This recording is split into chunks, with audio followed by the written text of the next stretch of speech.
Welcome class. Today is 21st December, that is Monday.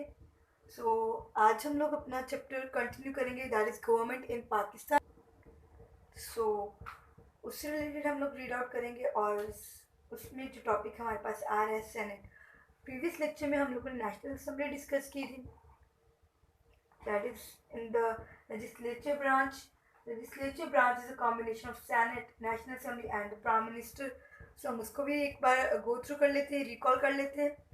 और आज हम लोग का जो क्वेश्चन अटेम्प्ट है, what is the division of the senate in Pakistan. So at the end of the lecture हम लोग इसकी डिवीजन भी खुद इसे ऑटोमेटिकली फाइंड आउट कर लेंगे. सो अब सेनेट से पहले रिकॉल कर लें लेजिस्लेटिव ब्रांच को. लेजिस्लेटिव ब्रांच जो कि पार्लियामेंट के नाम से जानी जाती थी, जिसमें हम लोगों ने टू हाउसेस का पढ़ा था, that is the upper house और the lower house, national assembly and the senate. Also it's ये कॉम्बिनेशन थे तीन मेंबर्स के लिए, तीन ब्रांचेस की, नेशनल असेंबली, सेनेट और द प्राइम मिनिस्टर. सो इन तीनों के कॉम्बिनेशन से हमारे पास पार्लियामेंट बनती है, हमारे पास लेजिस्लेटिव ब्रांच बनती है. लेजिस्लेटिव वर्ड जो इनहेरिट किया गया, that is from the UK, United kingdom से. ऑल्दो इसको हम लोग पाकिस्तान एडविजरी काउंसिल भी कह सकते हैं, या पाकिस्तान कॉन्स्टिट्यूटिव असेंबली भी कहते हैं इसको. सो नॉर्मली इसमें हमारे पास कैबिनेट मिनिस्टर्स भी होते हैं, that is exclusive legislature. Prime minister होता है, सेनेट होता है और नेशनल असेंबली होती है. इनकी कलेक्टिवली रिस्पॉन्सिबिलिटीज होती है जिससे कंट्री रन की जाती है, कंट्री में गवर्नमेंट की जाती है. इनकी कलेक्टिव रिस्पॉन्सिबिलिटीज से प्राइम मिनिस्टर की, सेनेट की और नेशनल असेंबली की. प्रीवियस लेक्चर में हम लोगों ने नेशनल असेंबली पढ़ा था, that is the lower house of the parliament. अब हम सेनेट पढ़ेंगे, that is the upper house of the parliament. So senate को हम अपर हाउस कहते हैं और ऐवाने बाला कहते हैं, ऐवाने बाला उर्दू में. सो सेनेट के जो मेंबर्स हैं उसकी हर कॉन्स्टिट्यूशन में अमेंडमेंट के साथ साथ उसके मेंबर्स की भी चेंजेस होती रही हैं. पहले 1956 में तो सेनेट का कोई एग्जिस्टेंस थी. 1973 की कॉन्स्टिट्यूशन में आर्टिकल 59 में हमारे पास सेनेट की कन्वीन आई थी, कि हमारे पास सेनेट की बन गई थी कम्युनिटी. सो सेनेट जो होता है उसके पास इक्वल रिस्पॉन्सिबिलिटीज होती हैं हर फेडरल यूनिट की. सेनेट का एक्चुअली पर्पस ये था कि जब हमारे पास नेशनल असेंबली थी उसमें हमारे पास सीट्स में आ जाता था थोड़ा सा डिफ्रेंशिएट, कि वो हर एक सूबे की पॉपुलेशन के अकॉर्डिंगली वहाँ पे मेंबर्स की सीट होती थी नेशनल असेंबली में. कि जैसे कि पंजाब की ज़्यादा पॉपुलेशन है तो पंजाब के सूबे के मेंबर्स के पास ज़्यादा सीट्स होती हैं, रिजर्व होती हैं उसके लिए. लेकिन अब इस इशू को रिजॉल्व करने के लिए मेनली क्रिएट की गई थी सेनेट, जो कि इक्वल रिप्रेजेंटेटिव होते हैं, जिसके हर एक फेडरल यूनिट के इक्वल रिप्रेजेंटेटिव होते हैं, इक्वल सीट्स होती हैं, ताकि नॉर्मली इनइक्वालिटी का कॉन्सेप्ट ख़त्म कर दिया जाए. हर प्रोविंसेस के पास इक्वल सीट्स एलोकेट की जाती थी, कि इक्वली सीट्स के अकॉर्डिंगली वहाँ पे इलेक्शंस हेल्ड किए जाते थे और वहाँ पे जो हर सूबे में इक्वल सेनेट के मेंबर्स एलोकेट किए जाते थे. सो अब हर प्रोविंस की डिफरेंट रिस्पॉन्सिबिलिटीज उससे रिलेटेड आती है. हर एक प्रोविंस की रिप्रेजेंट की जाती है 23 सेक्टर्स होती हैं, रिगार्डलेस ऑफ इट्स पॉपुलेशन. की हर सेनेट में जितनी भी बेसिक पॉपुलेशन है वो मैटर नहीं करती, लेकिन हर सेनेट के पास टोटल 23 सेनेटर्स, यानी सेनेट के 23 मेंबर्स होते हैं. सो जिनकी टोटल सर्व करने का टाइम पीरियड होता है, दैट इज 6 ईयर्स का टर्म पीरियड होता है. एक मज़े की बात है कि जो हमारे पास नेशनल असेंबली है उनकी जो मेंबरशिप है उसको डिसॉल्व कर दिया जाता है प्राइम मिनिस्टर या प्रेसिडेंट के दोनों के कम्बिनेशन के मशवरे से. उसकी मेंबरशिप के जो उसका टाइम टेबल होता है, जिस टाइम टेबल में वो 5 ईयर्स टाइम टेबल में वो सर्व करता है, उसको डिसॉल्व कर सकते हैं वो लोग. उनके पास ये अथॉरिटी होती है. और जो सेनेट के मेंबर्स हैं उनको हम डिसॉल्व नहीं कर सकते. सो ये एक बहुत बड़ा फैक्ट है. जब स्टार्टिंग में सेनेट क्रिएट की गई थी तो टोटल 45 मेंबरशिप्स दी गई थी.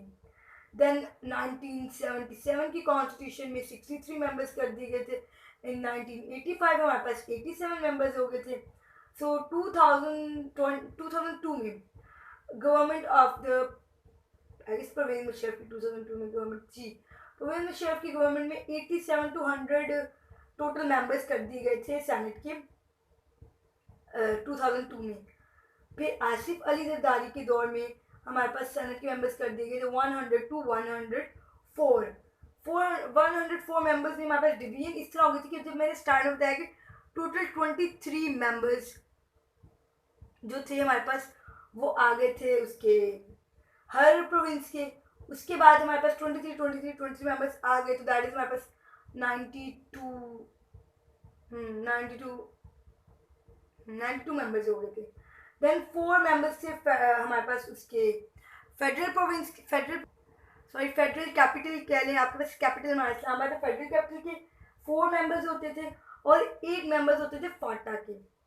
सो 25th अमेंडमेंट में 26 मई 2018 में अमेंडमेंट की गई थी, 96th अमेंडमेंट की गई, जिसके अमेंडमेंट में ये आर्टिकल किया गया था कि जो फाटा के 8 मेंबर्स थे वो रिमूव कर दिए गए थे, तो 104 मेंबर्स से हमारे पास 96 मेंबर्स आ गए हैं पाकिस्तान में सेनेट के। ऑल्दो आपकी टेक्स्ट बुक में भी 104 सेनेटर्स हैं, where at least 17 of them should be the women senators. So okay, ये भी एक इंटरेस्टिंग बात है कि हमारे पास पाकिस्तान में रूल है कि एट लीस्ट 17 मेंबर्स सेनेटर्स के, जो 104 मेंबर्स में से वो 17 मेंबर्स हमारे पास वुमेन्स की होनी चाहिए। That will show the women empowerment show करती है। ऑल्दो अभी के जो सेनेटर्स हैं 104 सेनेटर्स में से 18 हमारे पास वुमेन्स की रिजर्व कर दी गए हैं सेनेटर्स। सो ये एक प्लस पॉइंट है कि हम लोगों ने जो लिमिट थी उसको रीच करते 18 मेंबर्स रखें। सो हम वुमेन्स एम्पावरमेंट को शो कर रहे हैं थ्रू सेनेट मेंबर्स। ऑल्दो जो सेनेट के मेंबर्स हैं उनकी पावर्स और रिस्पॉन्सिबिलिटीज़ क्या है, उनके पास एक्सक्लूसिव पावर होती है। सिर्फ सेनेट के पास है कि वो जो नेशनल असम्बली से लॉ पास होकर आता है, उसके बाद जो सेनेट है वो उस लॉ को अप्रूव कर दे तो वो लॉ पास कर दिया जाता है। देन वो प्राइम मिनिस्टर के पास जाता है, अगर प्राइम मिनिस्टर को उस लॉ में कोई इशू नहीं है तो वो आपके पाकिस्तान एक्ट में जुडिशरी जो आपके पास आ जाती है ब्रांच, वो उसको फिर ओबे करवाती है उस ब्रांच उस लॉ को। और जो हमारे पास सेनेट के इलेक्शन होते हैं वो हर 3 साल बाद हेल्ड की जाते हैं। जो सेनेट के मेंबर्स हैं वो पब्लिक के इलेक्शन के थ्रू नहीं किए जाते, ऑल्दो जो डायरेक्टली प्रोविंशियल असम्बली है उनके जो मेंबर्स हैं वो डायरेक्टली उसको इलेक्ट करते हैं। तो ये कि पब्लिक के पास कोई राइट नहीं होता सेनेट के मेंबर्स को उनको वोट कास्ट करने का, उनको इलेक्ट करने का। सो हर 3 साल बाद इलेक्शन हेल्ड क्यों किए जाते हैं कि हमारे पास half of the senate members है वो हर 3 साल के बाद रिटायर किए जाते हैं। तो वो रिटायर कर दिए जाते हैं तो हर 3 साल बाद के बाद इलेक्शन हेल्ड किए जाते हैं। अब ये आ जाता है कि एक प्लस पॉइंट सेनेट के मेंबर्स के बाद ये आता है कि जब प्राइम मिनिस्टर की सीट वेकेंट होती है, एम्प्टी होती है, किसी भी हेल्थ इशू की वजह से, किसी भी रिटायरमेंट की इशू से, या कोई भी ऐसा केस हो जाए कि प्राइम मिनिस्टर की सीट वेकेंट है, हमारे पास प्राइम मिनिस्टर अपनी रिस्पॉन्सिबिलिटीज फुलफिल नहीं कर रहा, तब ये होता है कि जो चेयरमैन होता है करंट सेनेट का वो इलेक्ट किया जाता है एज ए प्राइम मिनिस्टर। वो करंटली रिस्पॉन्सिबिलिटीज फुलफिल करता है प्राइम मिनिस्टर की। ऑल्दो अभी के जो हमारे चेयरमैन हैं अभी करंट सेनेट के, तो वो हमारे पास हैं, that is Sadiq Sanjrani. Mohammad Sadiq Sanjrani is the current chairman of the senate, Pakistan senate के। सो इफ इन केस के प्राइम मिनिस्टर की सीट वेकेंट हो जाती है, वो किसी वजह से किसी इशू वजह से अपनी रिस्पॉन्सिबिलिटीज़ को फुलफिल नहीं कर सकते, तो जो हमारे करंट चेयरमैन होते हैं वो प्राइम मिनिस्टर की रिस्पॉन्सिबिलिटीज़ को पूरा करते हैं। अब आ जाता है कि सेनेट की रिस्पॉन्सिबिलिटीज़ हैं क्या, सेनेट करता क्या है। जो मैंने बताया कि हम लोगों ने जो ईच लॉ जो नेशनल असम्बली मिलकर बनाती, ये ज़रूरी नहीं कि हर लॉ नेशनल असम्बली बनाए, हर बिल एक बिल बनता है उसके ऊपर निगोशिएट होता है, टोटल डिस्कशन की जाती है, उसके बाद उसको लॉ बनाया जाता है, पास किया जाता है थ्रू द सेनेट। सेनेट के बाद वो प्राइम मिनिस्टर जाता है, प्राइम मिनिस्टर भी अप्रूव कर दे तो फिर वो लॉ बन जाता है प्रॉपर। ज़रूरी नहीं है कि हर बार लॉ या बिल नेशनल असम्बली की तरफ से पास हो, हाँ, कभी सेनेट के मेंबर्स भी पास कर सकते हैं। तो अगर इन केस सेनेट और नेशनल असेंबली ने मिल के कोई लॉ पास किया है, कोई बिल पास किया है, प्राइम मिनिस्टर को वो बिल में कोई इश्यू नहीं है, उसको पसंद नहीं आया, सो प्राइम मिनिस्टर उसको दोबारा ऐसे टू द प्राइम मिनिस्टर भेजा जाता है कि अब वो पास कर देते हैं, लास्ट उसके पास होता है ऑप्शन। सो अगर प्राइम मिनिस्टर को पसंद नहीं आता तो वो दोबारा जाता है सेनेट के पास और नेशनल असेंबली पर। लेकिन अगर majority of the national assembly senate उसको ओवर रूल कर देती है, उसको उस बिल को दोबारा पास कर देती है, तब प्राइम मिनिस्टर के पास अथॉरिटी नहीं कि वो फिर से कहे कि ये लॉ अच्छा नहीं है, ये लॉ पास नहीं किया जा सकता। सो ये एक प्लस पॉइंट होता है। सो आपकी टेक्स्ट बुक से इस ओवरऑल कॉन्वर्सेशन को डिस्कस कर लेते हैं, वाइंड अप करते हैं कि क्या सेनेट के रूल्स हैं, क्या सेनेट में मेंबर्स हैं, सेनेट की डिवीजन क्या है। The senate is the upper house of the parliament Pakistan. ये भी मैंने बताया कि अपर हाउस यानी उसको हम लोग उर्दू में एवाने बाला कहते हैं।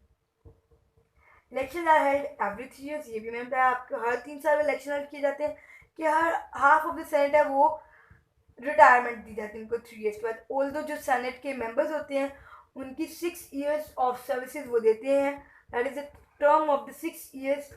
If the office of the president of the prime minister become vacant, कि अगर प्राइम मिनिस्टर किसी वजह से अपनी रिस्पॉन्सिबिलिटीज फुलफिल नहीं कर सकता तो हमारे पास जो ये फंक्शनैलिटी होती है प्राइम मिनिस्टर परफॉर्म करते हैं, that is the chairman of the senate act as the prime minister until the new prime minister is elected. जब तक नया प्राइम मिनिस्टर नहीं आ जाता जो चेयरमैन होता है वो एक्ट करता है as a prime minister. So total 104 senators हैं हमारे पास, जिसकी डिवीजन मैंने अब आपको बताई है कि 23 हर प्रोविंस के पास है, 8 मेंबर्स फाटा के पास है और 4 मेंबर्स हमारे पास फेडरल कैपिटल इस्लामाबाद के पास है। अब नेक्स्ट हमारे पास chairman of the senate Pakistan is presiding officer of the Senate of the Pakistan. The president of Pakistan is chosen by the elected members of the Senate, National Assembly and the provincial assemblies. Okay, जब इस case में हो जाए तो वो prime minister elect कैसे किया जाता है, that is by the members of senate, national assembly के मेंबर्स और द प्रोविंशियल असेंबलीज के मेंबर्स से। ये टोटल सेनेट का ओवरव्यू दिया, ऑल्दो आपकी बुक में बहुत माइनर से दिया, मैंने आपको सारी डिटेल में बताया सेनेट की रिस्पॉन्सिबिलिटीज, सेनेट की डिवीजन, हर कॉन्स्टिट्यूशन में कितने सेनेट के मेंबर्स थे, किस आर्टिकल में, कौन सी कॉन्स्टिट्यूशन में अमेंडमेंट के बाद क्या क्या होता है, वो सब मैंने डिटेल में आपको बताया। अब जो मोहम्मद सादिक या सदीक संजरानी है, उन्होंने वो 8th चेयरमैन है सेनेट पाकिस्तान के जिन्होंने ऑथ लिया था ऑन 12 मार्च 2018। तो जो पिक्चर आपको शो हो रही है ये हमारे करंट चेयरमैन है सेनेट के। सो आप लोगों ने क्वेश्चन में क्या अटेम्प्ट करना है, that is what is the division of Pakistan senate. तो टोटल हमारे पास पाकिस्तान की डिवीजन हुई है सेनेट की, पंजाब के पास 23 मेंबर्स हैं, केपीके के पास 23 मेंबर है, बलोचिस्तान के पास 23 मेंबर है और सिंध के पास 23 और देन फाटा के पास 8 और जो हमारे पास फेडरल कैपिटल है उसके पास 4। सो डायरी आज की आपकी है, read page number 77 and do question answers on notebook. आपका क्वेश्चन क्या अटेम्प्ट करना, what is the division of senate in the Pakistan, Pakistan में सेनेट की डिवीजन क्या है, उससे रिलेटेड जो मैंने आपको आज के लेक्चर में भी बताया कि टोटल 104 मेंबर्स होते हैं सेनेट के, जिसमें से 23 मेंबर्स पंजाब के हैं, केपीके के 23, बलोचिस्तान के 23, सिंध के 23, फेडरल कैपिटल के 4, फाटा के 8 मेंबर्स। तो सिंपल से क्वेश्चन है, जस्ट इसको लर्न करना है और राइट डाउन करना है अपनी नोटबुक पे। सो ये आपको नोट्स में भी अवेलेबल हो जाएगा। दैट्स इट, ओके, अल्लाह हाफिज़।